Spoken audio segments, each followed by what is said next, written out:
Good evening, and welcome to this edition of The List on UWW-TV. I'm Alex Monti alongside Nazir Spencer. For the next few minutes, we'll present our top 5 sports stories of the week and discuss why they made the top 5. Did your top 5 make our list? Let's find out. At number 5, the NFL completes week 9 of their season, and the NBA enters week 3. Many fantasy teams face challenging decisions on who to start and sit. Nazir, what is your strategy for your teams going into this week? Well, I'll first start off with football. I have, in every one of my football leagues, I have Justin Herbert as my quarterback. So it's a little bit, I'm a little biased when it comes to that. But when it comes to, your skill players, I really think you guys should really invest your time in the wide receivers. The running back position is not as critical as it used to be in the past few years. For example, we got Patrick Mahomes as quarterback, of course. If anyone has that, they're more than likely to have a winning record. Cooper Kupp is back. Tyreek Hill, always amazing. And A.J. Brown. Tyreek Hill and A.J. Brown are competing for the best wide receiver in the game right now. So those two are obviously the top 2 wide receivers to pick from. And Dustin Hopkins, if you're looking for a kicker, Dustin Hopkins is tied for the league with an amazing year so far in field goals, 20 field goals. So, if you're looking for a kicker, that's a great kicker to go at. Another one to look at is Sam Laporta. The Lions rookie tight end has averaged just over 5 receptions and 54 yards per game. That's a great start as well. And leading more into the sleeper, I would say C.J. Stroud is the sleeper for the fantasy picks and in the football world. But moving on to the basketball world, my sleeper pick is Scottie Barnes. I love Scottie Barnes, and that's a harder one to get into for basketball. But I'm sure we'll have enough time next time to talk about basketball. Yeah, I'm just within the realm of football, but otherwise, hockey-wise, I'm undefeated. I'm not big into hockey, but I've been able to manage well. At number 4, the Rangers are the World Series champions. They clinched their first ever title after beating the Diamondbacks 5-0 in Game 5. Nazir, are you happy with the results? I really wish it was the Phillies, because if it was the Phillies versus the Rangers, it would have been a very much more interesting series, in my opinion. But we can't ignore that the Rangers went 11-0 on the road in the postseason. It's the longest road winning streak in franchise history for regular season and postseason. It was just an outstanding series by them. Playoffs in general, actually. But, I feel like the Phillies got kind of robbed against the Diamondbacks. They kind of let that one go. But we can't ignore Corey Seager. He had an amazing series. He was World Series MVP, which is one of the top achievements as you can get in baseball. I'm happy with it, but it would have been a lot more exciting, and I feel like there would have been a lot more viewers if the Phillies had made it. I can agree with that. The Phillies are definitely a bigger market team, spent a lot more money. With the Rangers, they spent a lot of money too.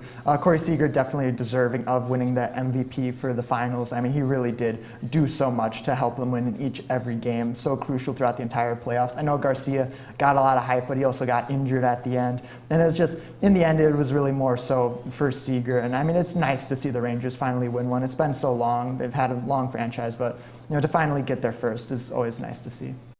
At number 3, the Chargers are still alive for the AFC wildcard spot after defeating the Jets 27-6. Chargers are currently 4-4 right now, just cracked 500 for the second time this year, and are going to be pushing for a playoff spot later on in the year.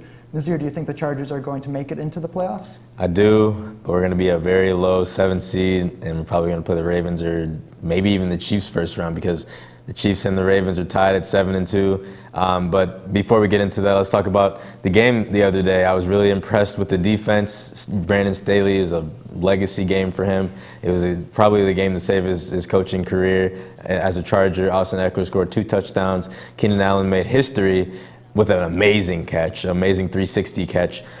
He's notching 10,000 career receiving yards. That's a huge milestone. He's only 31 or 32, I believe, which is just an amazing achievement to have.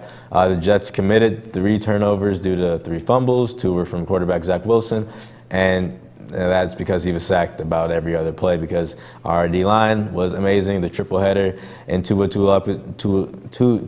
just going to say that, I don't want to mispronounce his name, or Joey Bosa and Khalil Mack. The Triple Crown right there was an amazing game for the defense.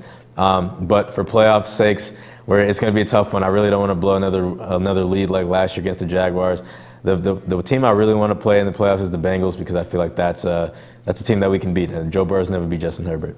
Yeah, for Keenan Allen's 10,000 yards, that puts him second franchise, only behind Antonio Gates with 11,800. We've got more coming up on the list, including updates on Week 2 of the NBA season and what's happening in the WIAC football. We'll be right back.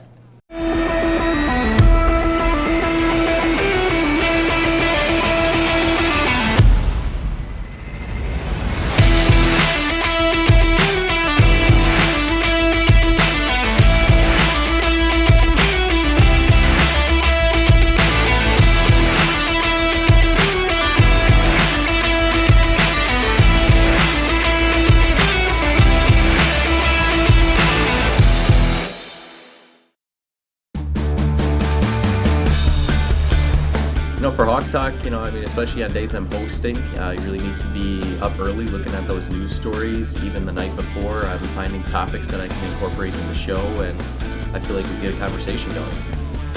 Once you get the opportunity to do that with other people who appreciate it the same level as you do, it makes it that much more enjoyable. For everything sports, tune in Monday through Thursday at 91.7 The Edge or watch us on UWW-TV. Here at UW Whitewater Intramural Sports, we have a motto: a sport for everyone and everyone in a sport. Come on!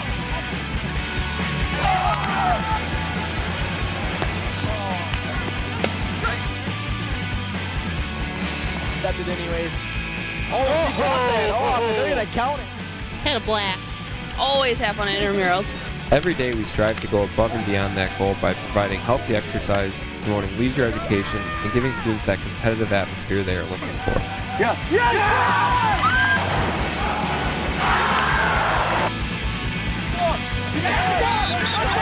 It's exciting. Brings me back to those high school days with Friday Night Lights. With our 25 different intramural sports offered, we guarantee that we have a sport for you. Go to our website and find your sport today.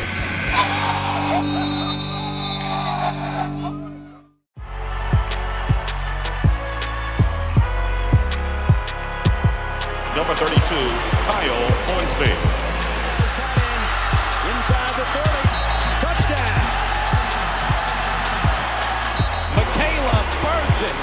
An incredible finish by Hall. The NCAA and its member schools offer nearly 500,000 college athletes a path to go pro in something other than sports.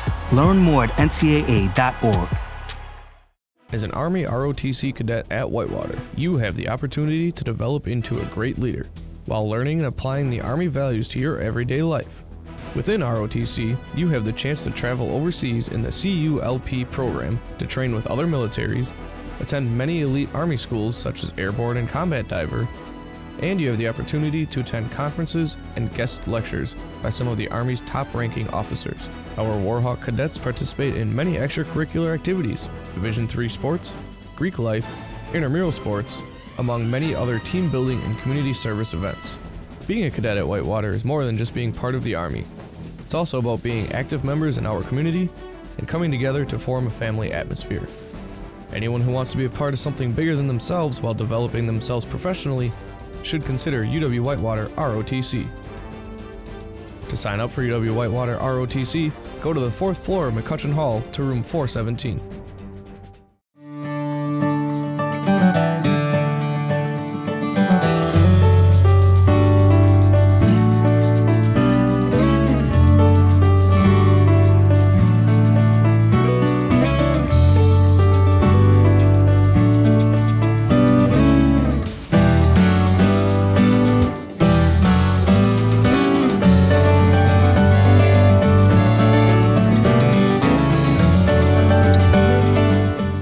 Back to the list on UWW-TV. Let's continue the countdown to this week's top sports stories.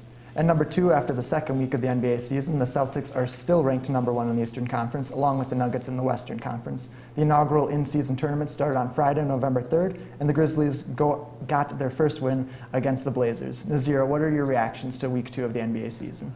Man, a lot of people are talking about this right now. No one's really talking about it. Steph Curry, oh my goodness, absolutely stunning start to the season, my favorite player, so I'm going to start off with him. But we're going to move on. I'm not surprised that the Celtics are, number 1 in the East right now. We all predicted that they would be amazing. Jason Tatum averaging 30 points, 9 rebounds, and 3 assists. And Jrue Holiday also averaging 13 points, 7 rebounds, and 5 assists, playing his defensive role on the team. Jokic On the west side, Jokic and the Nuggets obviously unstoppable. I predicted them to be first in the first 2 weeks, 28 points, 13 rebounds, and 8 assists per game for Jokic. I mean, he looks unstoppable. I mean, it's going to be really hard to debate whether Giannis is the best player over him right now because he looks absolutely unstoppable. The Grizzlies are the biggest disappointment right now in the league. I mean, Ja Morant should really feel ashamed of himself, putting up those scandals and stuff last year. I mean, it's a horrible look for him and the Grizzlies. Their ticket prices are up to $4 in the nosebleeds right now, so it's really embarrassing for them. I think they'll figure it out. But the sleeper player, like I said before, Scotty Barnes. Keep your eye on Scotty Barnes. He's playing outstanding right now. Still early in the year and a lot to be excited for and see how everything pans out. And now it's time to reveal our #1 sports story of the week. The UW Whitewater football team won another conference game against Stevens Point, making their WEAC record 5-1. UW Lacrosse defeated River Falls over the weekend, continuing their undefeated record of 6-0. While River Falls dropped to a 4-2 record, Nazir, what do you hope to see as Whitewater plays their last conference game this weekend? Well, I think we'll win it. I mean, we play Eau Claire. They're not the best team right now. I mean, we beat Stevens Point 48-0. Ogden had another great game, 10 for 15 for 97 yards and a touchdown. Then Jason Sonetti got in the game, 9 for 12 for 76 yards.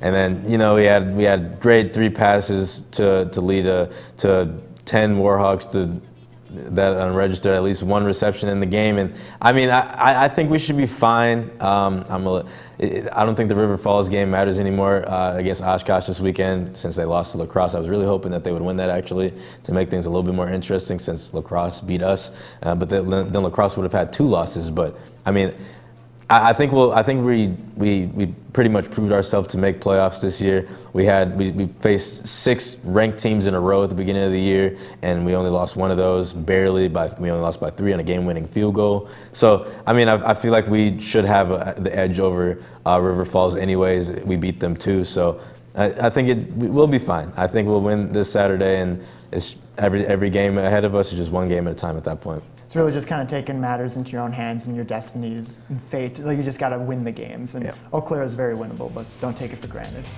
And that'll do it for this edition of The List. We'll be back next week to talk up the sports headlines. For Nazir Spencer, I'm Alex Monti. See you then.